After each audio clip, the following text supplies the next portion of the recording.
Delivery start ಆಗ್ಯದ. ಹೇಗಪ್ಪ ಅಂತಂದ್ರೆ ಸಹಜದ 75 ಬಾಡಿಗಳು ಒಂದೇ ದಿನದಲ್ಲಿ ಹೆಂಗವು ಪೋಸ್ಟ್ ಮಾರ್ಟಮ್ ಆಗಿ ಮಣ್ಣಾದವು ಅನ್ನುವಂಥದ್ದು ದೊಡ್ಡ ಪ್ರಶ್ನೆ ಇದೆ. ಅದ್ರ ಜೊತೆಗೆ 470ಕ್ಕೂ ಹೆಚ್ಚು ಹೆಣಗಳ ಅವ್ರು ಯಾರು ಏನು ಎಂದು ಅನಾಮಧೇಯರು. ಯಾರು ಇವರು? ಇಷ್ಟೊಂದು ಜನರ ಪರಿಚಯ ಇಲ್ಲೇನು?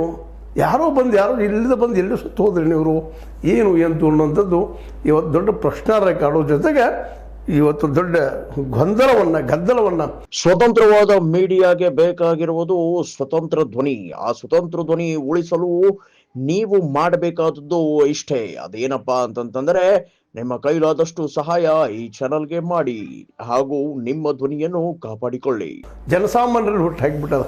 ಹೀಗಾಗಿ ಇಂಥ ಜನರಿಂದಾಗಿ ಇದನ್ನು ಮಾಡಿದಂಥ ಜನರಿಂದಾಗಿ ಇವತ್ತು ಧರ್ಮಸ್ಥಳಕ್ಕೆ ಕೆಟ್ಟ ಹೆಸರು ಬರ್ತಾ ಇದೆ ವಿನಃ ಇದನ್ನು ಹೋರಾಟ ಮಾಡೋರು ನ್ಯಾಯ ಕೇಳೋರಿಂದ ಅಲ್ಲ ಅನ್ನೋದನ್ನು ಈ ದೂರದಾರರ ಮೇಲೆ ಸಂಶಯ ಪಡುತ್ತಿರುವಂತಹ ಈ ಒಂದು ಗೋಧಿ ಮೀಡಿಯಾ ಅನ್ರಿ ಅಥವಾ ಇದ್ರ ಹಿಂದಿದ್ದಂತಹ ವ್ಯಕ್ತಿಯ ಪರ ಮಾತಾಡುವಂಥ ಜನ ಆಗಲಿ ಇವತ್ತು ಇದನ್ನು ಹೇಳಿದರೆ ಅದರಲ್ಲಿ ಅವರು ಸಹಭಾಗಿ ಇರಬಹುದು ಅನ್ನುವಂಥ ಸಂಶಯ ಇಡೀ ಕರ್ನಾಟಕ ರಾಜ್ಯ ತುಂಬ ಎಲ್ಲ ಜನರಿಗೂ ಬರ್ತಾಯಿದೆ.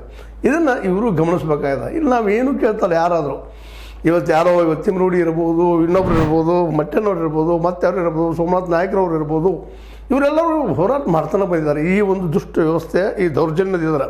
ಇದಕ್ಕೆ ಅವ್ರಿಗೆ ಉತ್ತರ ಕೇಳ್ತಾ ಇದ್ದಾರೆ. ತನಿಖೆ ಮಾಡಿರಿ, ಸ್ಪಷ್ಟವಾಗಿ ಸತ್ಯ ಹೊರಗೆ ಬರಲಿ ಅಂತೇಳಿ. ಯಾರಿದ್ದಾರೆ ಹೊರಗೆ ಬರಲಿ ಅವ್ರು ಶಿಕ್ಷೆ ಆಗಿರೋದು ಅಷ್ಟೇ ಇಲ್ಲ.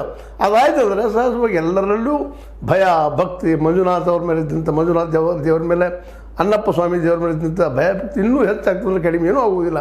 ಇಂಥ ಕೆಲಸಗಳನ್ನು ಮಾಡೋದ್ರಿಂದಾಗೆ ಧರ್ಮಸ್ಥಳಕ್ಕೆ ಹೆಸರು ಬರ್ತಾ ಇದೆ ವಿನಃ ಈ ಹೋರಾಟಗಾರರಿಂದ ಅಲ್ಲ ಅನ್ನೋದನ್ನು ಸಹಿತ ಸರ್ಕಾರ ಇವತ್ತು ತಿಳ್ಕೊಬೇಕಾಗ್ಯದ.